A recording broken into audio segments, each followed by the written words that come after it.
Ladies and gentlemen, hello and welcome back to the World Championship Series Challenger League of America. Of course, last week we covered the Premier League, round of 32, and we're down to 16 players in the Premier League. And now we're covering the Challenger League, trying to find out which guys are going to get back into the Premier League and which guys are going to be knocked down out of WCS. That's right. That's right. Of course, everyone wants to win here. If they lose, they get stuck in that group stage of the Challenger League, where then, of course, you can easily get knocked out of the entire WCS entirely. We saw TheOgnis. Yes. Game 1. What a game from him, man. Was really impressive there is his macro. His minerals never went very high. It was almost like watching, at least macro-wise, was watching some of the top Korean guys play. TheOgnis, extremely good at macro. If there's one thing to say, though, the drop play he did never really worked at all. Yeah. But when it was a straight macro, where he would just, keep rallying units in, keep microing at the front, I mean, there he played excellently. Will define work, though, because, I mean, if you can keep JaeDong from, like, attacking or something like that with a drop, even though your drop dies, how much does that, help you, right? It definitely helped him, but the drops didn't have to die. Sure. I mean, you shouldn't be losing drops through a Charger. Imagine if he can get his drops going. Yeah, oh yeah. Then you're talking about watching Innovation play or something. I mean, oh, a TheOgnis comparison to Innovation. I like it. I'll tell him you said that. Nick, I want you to introduce players. Okay, so over here, at the bottom right of Akalon Waste, the Zerg Broodwar Legend.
Whoever was, Coach Park or whoever was there, and he would have said, how should I approach TheOgnis? And Parker said, well, he's always going to just macro like crazy off the start of the game.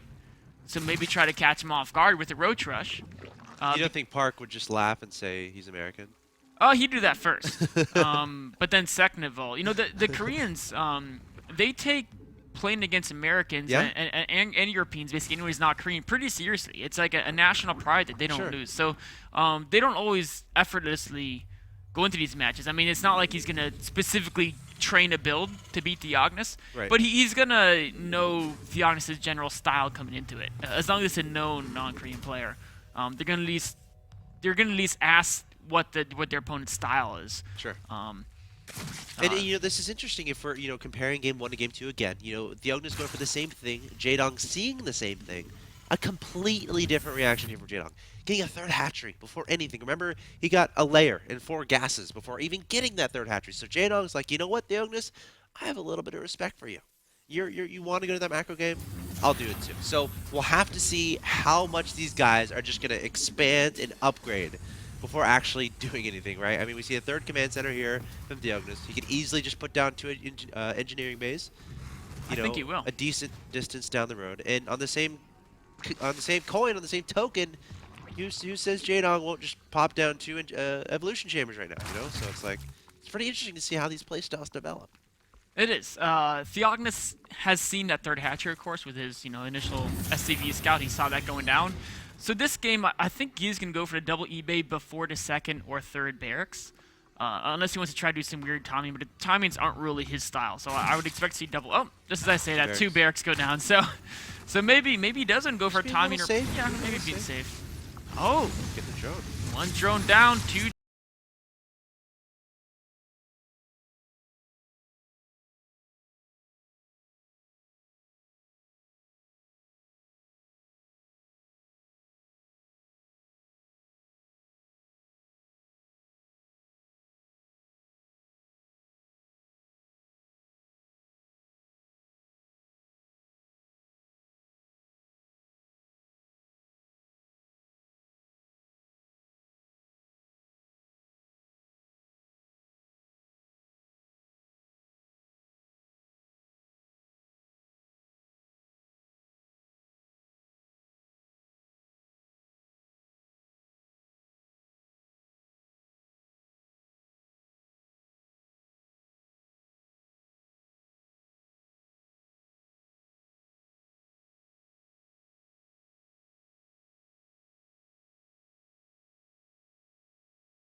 Inside the bunker, the two Hellions doing a lot of damage, or the three Hellions, a lot of damage to the link. So I think TheOgnis is going to be just fine here. He is. That was a little bit brazen of JaeDong. He thought TheOgnis was looking away, and he almost got the full surround. But TheOgnis micro back just in time.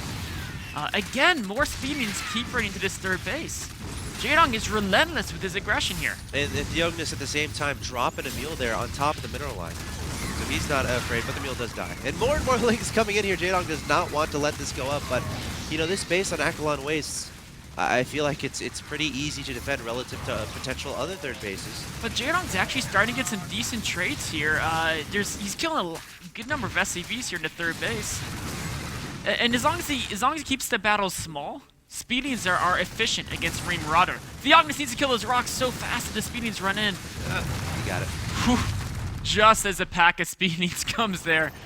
And he only had like 5 Marines there. If that pack of speedings ran in, he would have been in trouble. So behind this, we have a Baneliness down. Baneling speed on the way. Spire is about 70% of the way done. So JaeDong changing his unit comp in this game. Going to be going for Ling, Baneling, Muta, and going to be focusing on those upgrades. 2-2 should be beginning momentarily. Always going to save some gas for some more Mutas, but a swarm of Lings coming in here trying to trap some Marines. Only 2 Medivacs here as well, and TheOgnis might be overextending a little. Oh, he's not going to pick up. He's going to run back to the bunker and take another trade, but I think that was a pretty good trade for JaeDong. TheOgnis is really being kept busy by these speedlings, but they're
And if you don't have an Overseer with the mutas, you have no way to spot them. So there's 2 Widow Mines here. JaeDong takes out the Marine.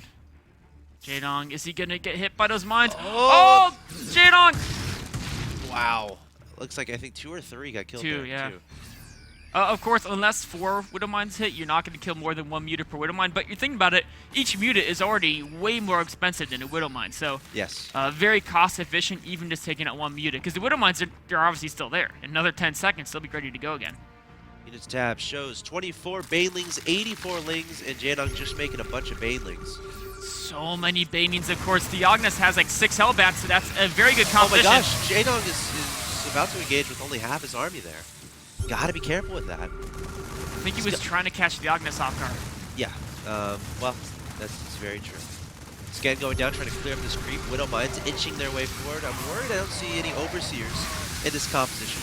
You want to be able to spot those Widow Mines. TheOgnis trying to split away from these Banelings. Some solid connections there from JaeDong, and this army just got a lot smaller. Here come the reinforcements, though.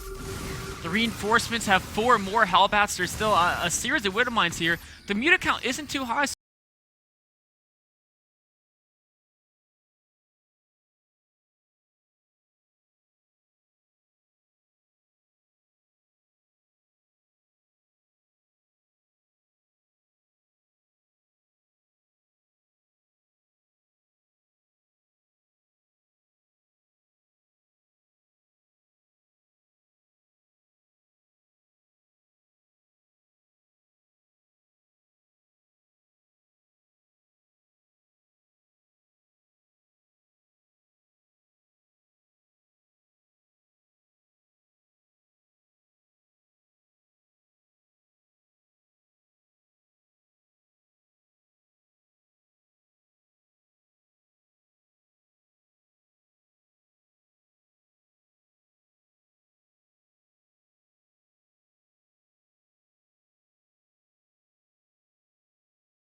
As a backup bunker here, gotta run away those SCVs, though. A great defense by TheOgnis, not losing too much of this attack. He's going to clean that up without too much of a problem. And meanwhile, the main attack is over there pushing. Oh my gosh, JaeDong. He had so much. That was swallowed up. He just swallowed up the Terran army, man. TheOgnis, I think he was distracted there. His splits weren't as good as they could have been. He was also kind of deep in the creep. And with that defense, JaeDong now takes firm control of this game. Of course, TheOgnis still on 4 bases, but his momentum has just been shattered. He has to take a minute or 2 to rebuild his army before he can even attempt to move on the map again. And in that minute or 2, JaeDong is going to have those Ultras up, going to have the 3-3 upgrades, Adrenal Glands, and the Chitinous Plating. Nice splitting there by JaeDong, making sure not to absorb too much damage from those Widow Mines. TheOgnis is able to secure another base here on the middle left. But I think what happened there was TheOgnis kind of not getting a good... JaeDong going away. There. Not getting a good idea of how big his opponent's army was, right? So he saw his opponent attacking into his natural, so he's like, oh, most of my opponent's army is across the map attacking me. I'll counterattack. However, I think TheOgnis miscalculated a little bit and was definitely unprepared when the Banelings came in from every single direction. JaeDong's macro has been so strong here. He can send half his army to attack, and his defensive army still has about 30 Banelings in it. So TheOgnis moving out again, this time with a ton of Widow Mines, but there's Ultras out in the field. It's going to be about 10 in just a minute or 2.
But JaeDong, he should be able to hold this location, at least against this army. Some great transfuses keep those ultras alive. The Widowmines have really been softening them up. TheOgnis continues to add more and more command centers, now expanding to the bottom left. And he continues to rally more and more units. So many Widowmines in this composition. He has enough Widowmines. He can really take down his ultras if he can force the fight before the Brood Lords morph. Picking up a large majority of his units there, going to send them to the north. Sees ultras potentially setting up a flank, taking down one ultra. Oh, well.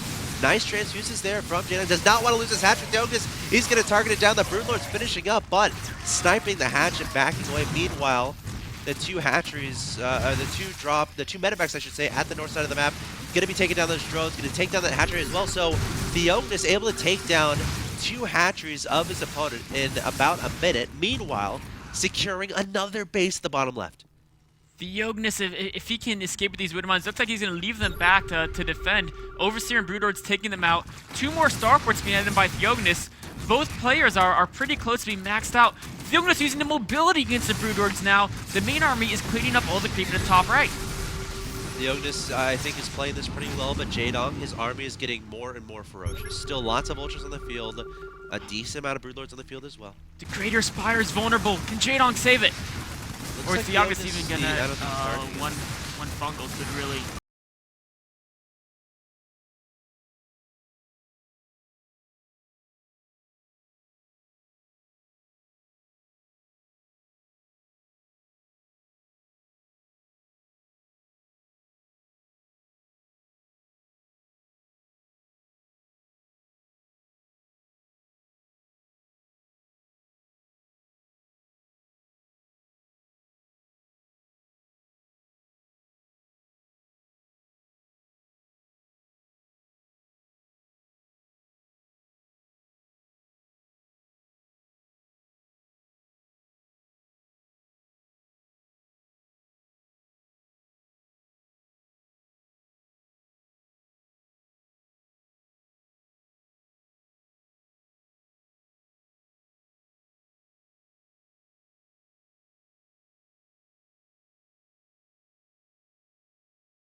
be a big win for TheOgnis. JaeDong is coming across the map here with Broodlords, Ultras, Infestors, Queens. This might be a little bit of a base trade situation as TheOgnis just continually refuses and targets down the spawning pool, refuses to engage, I should say, targeting down the spawning pool, taking it out. Great pickoff there for TheOgnis. Oh man, he's taking out some of the gas income as well. If the hive goes down, that would be huge because JaeDong would be unable to replace his buildings. But here comes the big battle. Vikings being taken out, but they're actually putting some damage on JaeDong's forces as well. Yeah, TheOgnis still unwilling to engage the Marines and Marauders, trying to target down the Queens time and time again, trying to get that flank on to those Queens. Again, it's so important so you can make sure your opponent doesn't transfuse his Ultras.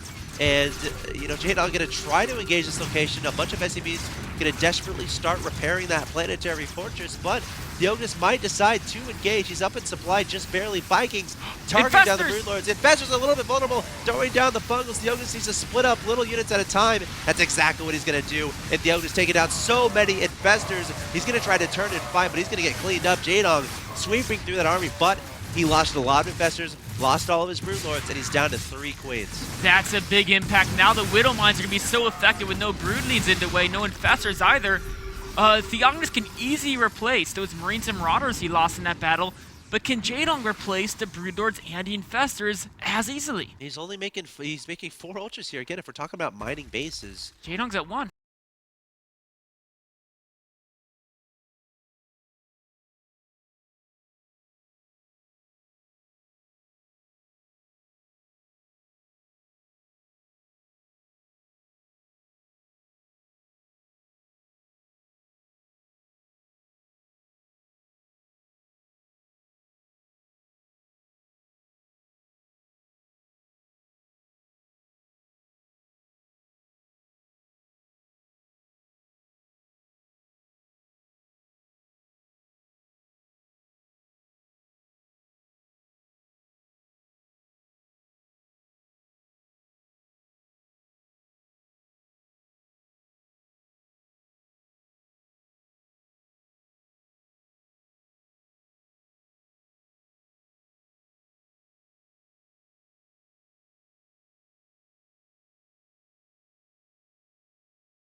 He could lose all of his economy to these Burrowed Infestors here. Oh, there's 4 of them. He can just pop up and fungal it all. Oh, that's so brutal. All right, well, we'll keep an eye on that. There's going to be an engagement in the middle of the map here. Widowmine's all getting fungled, and JaeDong is playing this pretty much perfectly. Great engagement. Ultra's going to start sweeping forward, but a great concave here from TheOgnis. The Infestor still lurking in the darkness. JaeDong, of course, is afraid of that Widowmine field. He knows it's out there. He's seen how many Widowmines TheOgnis has, and he can't afford to run his Ultralisk into that Widowmine field. Oh, absolutely not. So much free damage could be done. And the Infestors are here. The fungal! That's a fungal flank there from JaeDong, taking down the Marines and Marauders. Nothing on the middle line, but I don't think JaeDong cares too much about that. Wants a great engagement. Ultra's coming forward, but JaeDong getting very low on that Ultra's count. He's going to have to back away, or is he? Infestors still trying to get those fungals off. Queens are in the mix trying to transfuse the Ultra. Was such a close battle, but the Widowmines might prove the difference here. Oh, more mules being thrown down there. JaeDong has nothing to deal with that huge Widowmine field. But TheOgnis may have overextended his army a bit. You gotta kite, you gotta split. All the bio is gone. Another squad coming up. He's got to keep those SCVs and mules alive until his next squad comes in to reinforce. Oh, Widowmine's getting some shots off. Some more Widowmines scuttling forward. Drilling Claws is in effect. Getting those shots up onto the Ultras, Lings, and Queens. And now TheOgnis is going to be pushing back. He's up 151 to 105. JaeDong